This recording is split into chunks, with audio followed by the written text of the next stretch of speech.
अस्सलाम वालेकुम। मैं अली हसन हूँ। आप न्यूट्रल्स देख रहे हैं। नाज़रीन, इंतहाई बड़ी और ब्रेकिंग न्यूज़ है और ये आपको कहीं और पे नहीं मिलेगी। रिपोर्ट ये ज़रूर हुई है, लेकिन इस पे मैंने अभी तक कहीं पे नहीं देखा किसी ने कोई सवाल उठाया हो या किसी ने इसके ऊपर बात की हो। पाकिस्तान के एक मेन बड़े मीडिया चैनल के ऊपर ये चीज़ रिपोर्ट हुई है और एक सहाफ़ी ने ये जो है ख़बर ब्रेक की है और बाकायदा तौर पे एक प्रोग्राम के अंदर एक शख्सियत से सवाल भी पूछा है। तो मामला क्या है? मामला ये है कि पाकिस्तान तहरीक इंसाफ और इमरान खान का जो एक मुकम्मल बयानिया है ना, अगर उसे देखा जाए तो जो इनके बयानात हैं वो एक एंटी इस्टेब्लिशमेंट बयानिया है। उसमें चाहे अदम एतमाद की जो एक तहरीक पेश हुई थी वो हो या उसकी कामयाबी हो, या उसके अलावा 25 मई का लॉन्ग मार्च हो जिसके ऊपर हमले का खदशा था बकौल इमरान खान के, और या इमरान खान के ऊपर जो दूसरा लॉन्ग मार्च था उसके अंदर कातलाना हमला हुआ है, जो उसका उसकी बात अगर कर ली जाए, और इसके अलावा जो इमरान खान के घर के ऊपर रेड हुई या इमरान खान के कारकुनान को गिरफ्तार किया गया, उसके घर को गिरा दिया गया, शेलिंग हुई, और इमरान खान की 9 मई की गिरफ्तारी हो या 9 मई के वाक़यात हों, इसके अलावा जाली मुकदमात हों या सज़ाएँ हों या निगरान हुकूमत का सेटअप हो, या इसके अलावा अगर देखा जाए तो मियाँ नवाज़ शरीफ की वापसी हो या इंतखाबात हों, जिस तरह के कर्फ्यू ज़दा एक इंतखाबात थे वो हों, या फ़ार्म 47 के उम्मीदवार हों या उनकी एक हुकूमत हो, इन तमाम चीज़ों का अगर देखा जाए इल्ज़ाम तो वो सिर्फ़ और सिर्फ़ इस्टेब्लिशमेंट के ऊपर आता है। और ये तो सीधा-सीधा आप भी जानते हैं, मैं भी जानता हूँ कि इमरान खान के भी बयानात जो हैं वो इस्टेब्लिशमेंट की तरफ ही इशारा करते हैं। और दूसरी जानिब से इस्टेब्लिशमेंट ने भी 2 दफ़ा प्रेस कॉन्फ्रेंसेस की हैं, जो कि सीधी-सीधी इमरान खान के ऊपर थी। एक दफ़ा जिस दिन अरशद शरीफ शहीद का जनाज़ा था उस दिन, और एक दफ़ा जो है वो जब इमरान खान 9 मई की गिरफ्तारी के बाद बाहर आए थे, तो तब जो है वो एक प्रेस कॉन्फ्रेंस आई थी, आपको याद होगा, जिसके बाद इमरान खान ने भी उसका रिस्पॉन्स दिया था। ख़ैर, ये तमाम चीज़ें जो है ना, ये तो यानी इमरान खान और पीटीआई की जानिब से तमाम चीज़ें जाती है इस्टेब्लिशमेंट की तरफ, कि जी इस्टेब्लिशमेंट जो है वो पीटीआई को दीवार के साथ लगा रही है, और इस्टेब्लिशमेंट जो है उसने ये तमाम मामलात किए हैं, पीटीआई को क्रश करना चाहती है, और मियाँ नवाज शरीफ की हेल्प से, और लंदन प्लान और ये तमाम मामलात जो है ना ये डिस्कस होते रहे हैं। अब ज़्यादा डिटेल इनकी क्या डिस्कस करें, मेन चीज़ के ऊपर आते हैं। तो अगर मैं आपको ये बताऊं कि इन तमाम मामलात के बाद चंद दिन पहले खैबर पख्तूनख्वा की जो असम्बली है उसका बाकायदा पूरा इजलास जो है, वो एक दो फर्द या वज़ीर आला नहीं, पूरी असम्बली का इजलास, जितने भी वज़ीर मुशीर और खैबर पख्तूनख्वा के वज़ीर आला हैं, वो लोग पेशावर के कोर कमांडर हाउस में गए हैं और वहाँ पे बाकायदा तौर पे इजलास हुआ है। ये खबर निजी टीवी के एक प्रोग्राम के अंदर खैबर पख्तूनख्वा के सीनियर सहाफ़ी अली अकबर साहब ने ब्रेक की है, और वहाँ पे खैबर पख्तूनख्वा के एक वज़ीर भी बैठे हुए थे, मीना खान अफरीदी साहब, और उन्होंने बाकायदा तौर पे इस चीज़ को ब्रेक किया, और इस खबर को, जो पहले मैंने तो ये सोशल मीडिया पे देखी, बाद में बाकायदा मैंने जाके पूरा जो है वो प्रोग्राम देखा। मैंने कहा देखूँ तो सही कि दूसरी जानिब से जवाब क्या आया, क्योंकि जब साफ़ी साहब ने ये खबर, अली अकबर साहब ने ये खबर ब्रेक की थी ना, तो उसमें उन्होंने बाकायदा तौर पे ये कहा था कि एक पीटीआई का जो बयानिया है वो एंटी एस्टेब्लिशमेंट है और इनके ख़िलाफ़ है, और इसकी वजह से जो है वो सारे इल्ज़ामात एस्टेब्लिशमेंट पे जाते हैं। लेकिन दूसरी जानिब ये लोग जो हैं, यानी बज़ाहिर तो ये लोग एस्टेब्लिशमेंट के ख़िलाफ़ एक बयानिया बना के और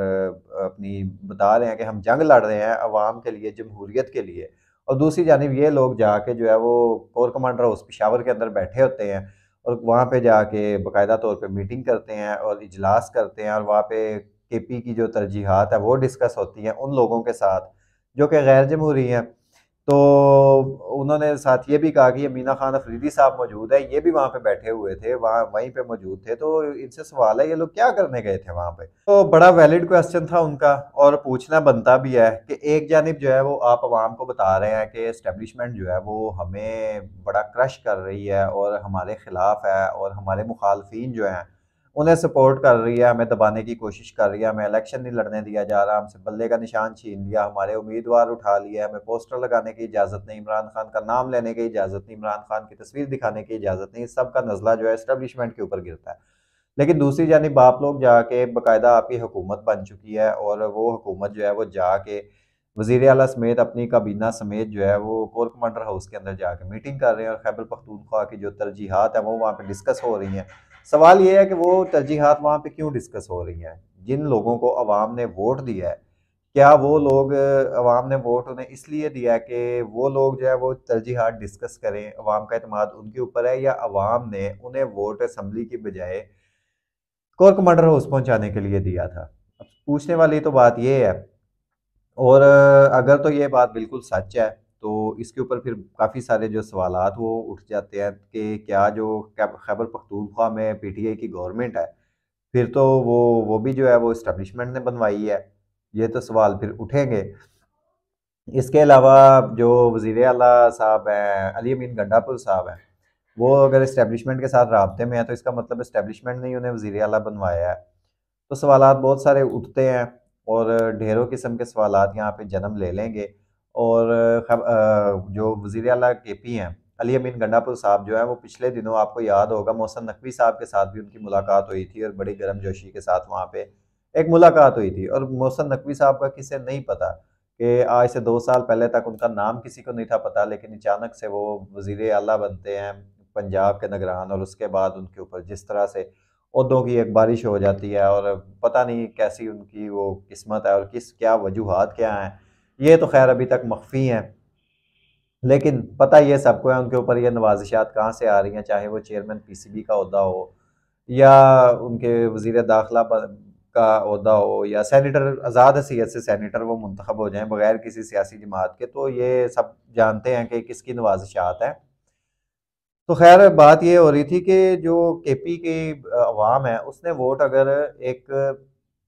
जमात को दिया है, तो उस जमात का क्या तुक बनता है, क्या वजह बनती है कि वो लोग वहाँ पे जाके बैठें और बाहर आके उन्हीं लोगों के ऊपर इल्ज़ाम लगाएं? ये मुनाफ़िकत है। ये मुनाफ़िकत तो नहीं ना चलनी चाहिए, मुनाफ़िकत तो छोड़नी चाहिए। या तो सीधा-सीधा अनाउंस करें कि हाँ जी ठीक है, हम भी इनके साथ मिले हुए हैं। केपी के अंदर अगर पंजाब और वफाक जो है, वो यहाँ पे मिला हुआ है इनके साथ, तो हम केपी में मिल गए हैं। ठीक है, सीधा-सीधा अनाउंस करें, बात ख़त्म। और अदरवाइज़ इस तरह तो नहीं ना चलेगा कि एक तरफ जो है वो आप अवाम की और जमहूरियत की बात कर रहे हैं और दूसरी तरफ आप जाके रात के अंधेरे में जाके वहाँ पे जो है वो मीटिंग करें। एक तरफ आप जो है वो डिग्गी वाला वज़ीर-ए-आज़म कहते हैं, गेट नंबर 4 वाले जो हैं उन्हें कहा जाता है कि ये गेट नंबर 4 से इक़्तिदार में आते हैं और पिंडी का दरवाज़ा खटखटाते हैं, और इस तरह के ढेरों किस्म की बातें और जुमले हैं जो अपोज़िशन को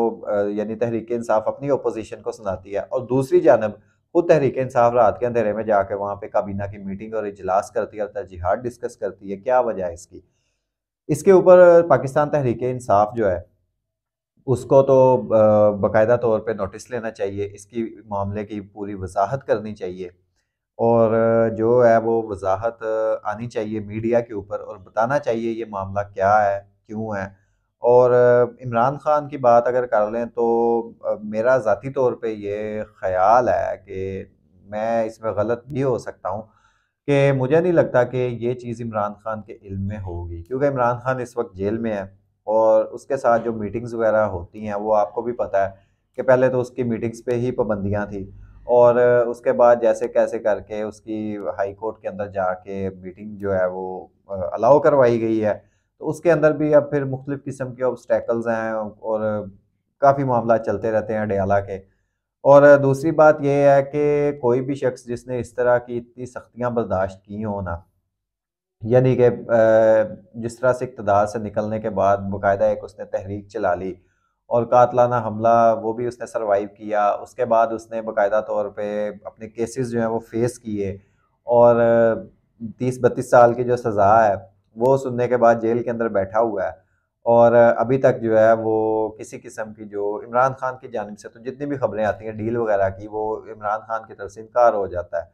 और उसका एक ही मुतालबा है कि हमारा मैंडेट जो है वो वापस कर दें। पहले इलेक्शन से पहले उसका मुतालबा था फ्री एंड फेयर इलेक्शन, उसके बाद मैंडेट की वापसी का मुतालबा है।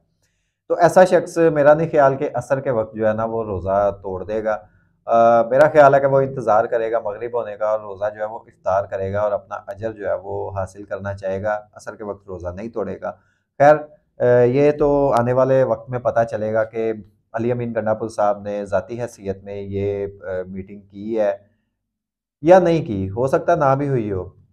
और अगर की है तो क्या ज़ाती हैसियत में की है और काबीना को लेके अपनी ज़ाती हैसियत में गए हैं, या इमरान खान जो है उन्हें इस चीज़ का पता था और इमरान खान ने उन्हें भेजा था, या पार्टी की कोई पॉलिसी थी और पार्टी ने उन्हें भेजा था, या ये सब उन्होंने ज़ाती हैसियत में की है। तो ये मामलात है, ये खबर थी इंतहाई अहम और इंतहाई इम्पोर्टेंट, और मेरा ख़्याल था कि ये इसे ज़रूर शेयर करना चाहिए, इसके ऊपर सवालात उठाने चाहिए। मैंने भी सवाल उठाया, आपसे भी गुज़ारिश है ज़रूर सवाल पूछें कि ये मामला क्या है? ख़ास तौर पे पीटीआई से पूछें, जिसने पूरा 1-2 साल से बयानिया बनाया हुआ है एंटी एस्टेब्लिशमेंट का, और अब वो एस्टेब्लिशमेंट के साथ जाके मिल रही है और कोर कमांडर हाउस के अंदर जाके वो मीटिंग कर रही है, काबीना का इजलास कर रही है। असम्बली जिहड़ी ਉਹ फिर रेंट ते दे छड़ने हैं। वो पैसे तो चार आन, अगे हालात नहीं ठीक है पाकिस्तान दे। तो ये मामला था आप तक पहुँचाया, अब तक के लिए इतना ही। आप सबसे इजाज़त चाहूँगा, अपनी दुआओं में ज़रूर याद रखिएगा। अल्लाह हाफ़िज़।